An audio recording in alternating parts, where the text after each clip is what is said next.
People spend hundreds and even thousands of dollars in Trinidad on containers to use in their garden to plant any kind of vegetable, which I, of course, encourage you to plant in containers for those of you who don't have that ability to grow in ground or just simply the space to grow in ground or in a raised bed. But we tend to sometimes get very, very commercial. I want to look for things that are really perfect and go to every single shop we can find and spend a lot of money on buying containers. While I have no problem with those shops or even buying containers, I buy containers sometimes as well. We should not overlook the things that are right in front of us at home that can help us grow and be more self-sustainable, live more affordably, and of course be organic.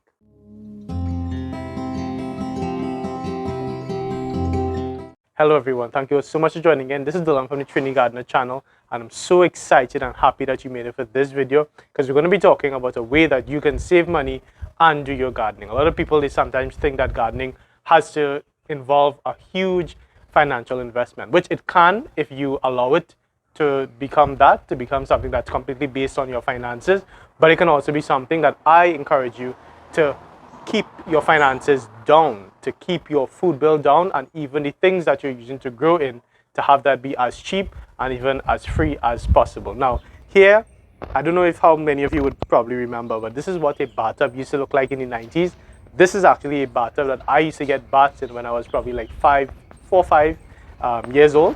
My parents would fill us with water and give me my bath right inside here. Now, it doesn't have to be a bathtub. I think you'd use it like if you're doing laundry, you put like dirty clothes or clean clothes or whatever it is inside of this container here, inside this bathtub. And yeah, it was really, really old. So now this bathtub is properly like at least 20 years old and it's starting to fall apart in different parts. And I saw it last time I went to my parents' house and I said, could I get it? Because can't really keep water in it because the water is going to make it go all wobbly and it's going to crack some more than it already was cracked. So my parents, they said, well, of course, take it because they were just going to throw it away. Didn't even know it was there, to be honest. It was just like in like a pile of, old things.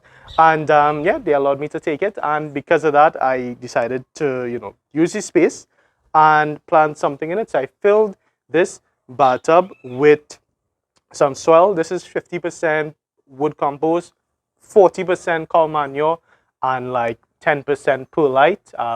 No topsoil, nothing else really added into this. And I planted in some brassicas in this container here in this bathtub, which is just pretty much a big container. I, of course, would have put drainage holes at the bottom of the container to make sure I had drainage. And I just filled it all the way up to probably about 2 inches from the top. And I planted in some brassicas. I planted in the trifecta of brassicas. I planted in cauliflower, which you can see here, cabbage, and broccoli. Now the broccoli, I'm going to show you some footage that's a bit older because the broccoli developed first and I already sort of harvested it. But with the cauliflower, what I didn't realize about the cauliflower is that there's a spouting over here that was dripping water on the cauliflower head. So when the head started to form, because it was never drying out, it was always moist, that encouraged mold because we had some rain here and then the spouting on top of that always having water dripping on it. So I lost like half of my cauliflower head due to mold. That was my fault, but the cauliflower grew, which is amazing that I could have broccoli, cabbage, and cauliflower grow in this one container here. Now, a container this size in an agro shop, this is properly at least 10 gallons of soil that I have inside here. A container that can hold 10 gallons of soil is going to be at least $100 in a agro shop, which is, of course, a fair price because that's, you're paying for the product. But not everybody has $100 to spend on a container in an agro shop. So you could use something like this if you happen to have something like this at home or whatever you have. The point of this video is that I want you all to be as self-sustainable as possible. That's what self-sustainable is. You're able to sustain yourself without having to go and buy and bring a whole set of things on your property. You're able to just use what you have at home or what you can source without necessarily having to, pay to get it. Now, of course, you do need to pay if it's something, so don't go stealing. But if it's something that you can recycle, if it's something that you can reuse, repurpose, something that you can even save from the landfill. You see your neighbor throwing away something and you ask them for it or whatever the case is, I would always encourage you to do that so that you're not spending unnecessary money in the garden. There are times to invest in your garden And there are times when you can avoid having to spend or to spend exorbitantly in your garden. Now, it's very common to think that in a container garden, you need very specific containers geared towards container gardening.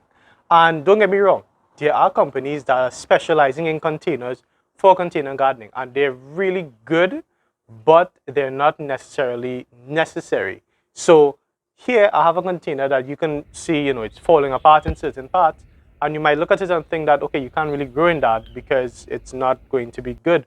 But the point is that soil will hold on to things. The soil actually can act almost as a glue that holds the container together. I have so many buckets where the entire bottom is like broken out, sometimes on purpose, sometimes not on purpose, doing construction work or whatever, and the soil itself never falls out. I have baskets that I've grown in where I have had holes in the baskets, and I put the soil in. Once the soil compresses, the soil is going to stay there. Another thing that's happening is that a lot of people are messaging me to get the dimensions of containers.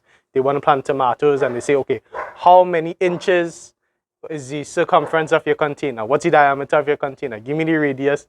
I'm not very mathematical, to be honest. So the point is, you don't really need to know all of that. If you have an inclination to plant a tomato, to plant broccoli, to plant cauliflower somewhere, plant it. See how it does. It's not going to cost you anything, especially if you're starting your own seeds, or even if you're getting a seedling at $1.50 you're paying for a seedling. Try it. You might surprise yourself. I was recently surprised, and you all saw this. I'll put up a link to the video that I'm going to reference, where I tried to grow cauliflower, broccoli, and cabbage in these 1-gallon buckets. And I was blown away that I could have a plant in that bucket. Did I get the biggest plant? No, I probably could have gotten a bigger plant had I had a bigger space.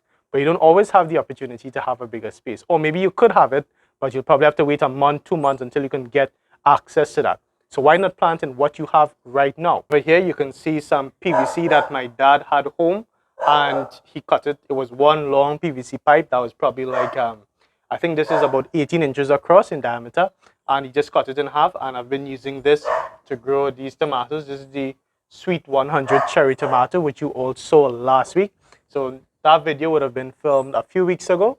So this is the Sweet 100 cherry tomato, probably 3 or 4 weeks since I actually filmed that video. So you can see it's coming along here. We have some Sweet 100 tomatoes already bearing, already holding fruit on the tree itself. And this is standing directly on casted concrete, casted ground, casted flooring. There is no soil to go underneath here. So this is growing in just whatever roots it can produce in just probably 2-3 gallons of soil, and it's growing. You can be so innovative in your container garden, and you're being self-sustainable. You're not just running after the commercial side of gardening, but you are supporting yourself in a way that doesn't require you to go out there looking for extra materials, and even supporting some businesses or companies that maybe aren't using the most sustainable practices to produce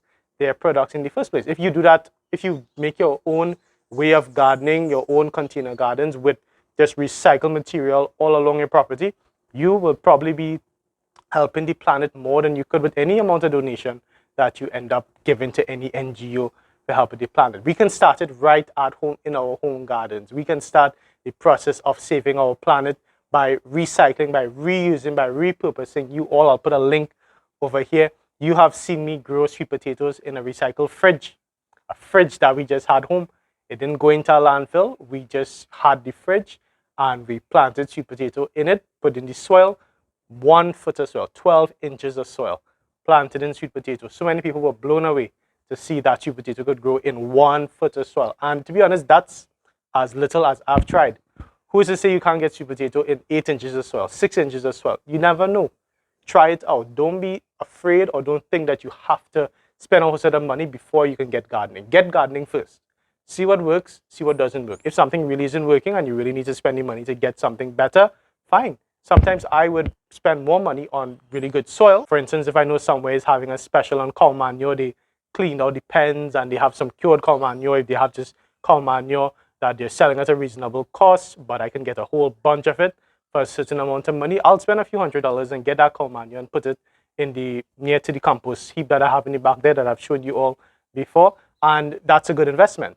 It's going to pay off over time. That's a case when it makes sense for me to spend that extra money.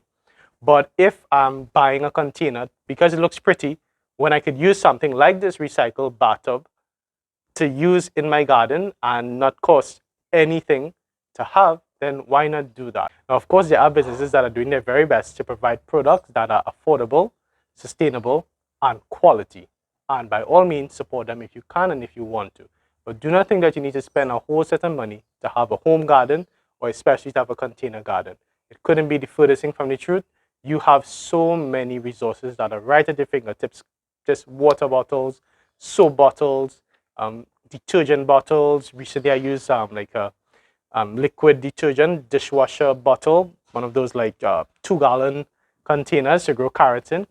No problem at all. It really is up to you. The possibilities are endless, and I really encourage you with this video to go out there, recycle, reuse, and repurpose as much as you can. Now, of course, if you know somebody who would be interested in growing more healthy organic food for themselves and their family in a way that is both ethical, organic, and can help our planet by recycling and repurposing, then feel free to share this video with them.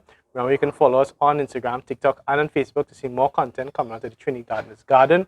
And we're so happy, as always, when you all tag us in your videos on any of those platforms or even your pictures to see what you all are getting up to in your gardens. We're so happy to see the different techniques and the time that you all are spending with your family in the garden. It's such an encouragement, and it really does keep us going to see you all practicing good agricultural practices at home and just trying things that you probably would have never tried. And I'm just so happy that you all are being motivated to do that, and that is motivating me on the other side as well. Remember, as always, this has been Dylan from the Trini Gardener channel reminding you to get up and get growing. Take care.